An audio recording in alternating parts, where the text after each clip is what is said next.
The world that dinosaurs returned to. The first monster Eli ever drew was a dinosaur.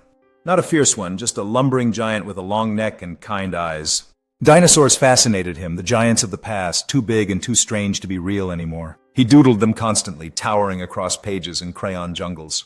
But when his imagination began to seep into reality, dinosaurs returned, not as he had loved them, but as shadows of that love. The giant one crashed into the world like thunder, its body shaped like a brachiosaurus, but wrong. Too many teeth jutted from its mouth, its scales were cracked and steaming, and instead of a gentle gaze, its eyes glowed with fire. Each step shoved skyscrapers aside as if they were grass. People screamed and ran, but to Eli it was like seeing his favorite creature turned into a nightmare version of itself. He couldn't escape the guilt, he had drawn it first. Then came the lake monsters, rising from deep waters where legends already whispered of ancient reptiles.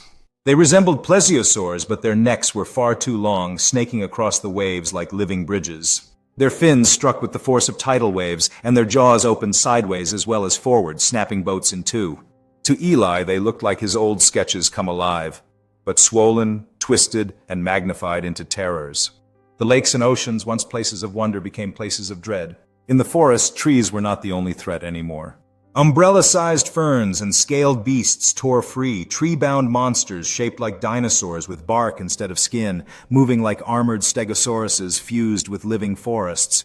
Their tails lashed with thorny vines, knocking cars from the road.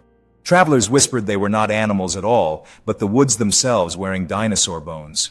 And last of all, the dragon. Eli had never meant for it to exist. Just a sketch, one lonely evening, blending his love of dinosaurs with the winged legends from storybooks. It was like a tyrannosaur with wings wider than city blocks, scale plates glowing like embers. The dragon was the crown of his imagination's chaos. It soared higher than planes, breathing storms of fire and lightning both. Unlike the others, it looked aware, circling the world as though it knew it was king. Eli realized his monsters weren't just random.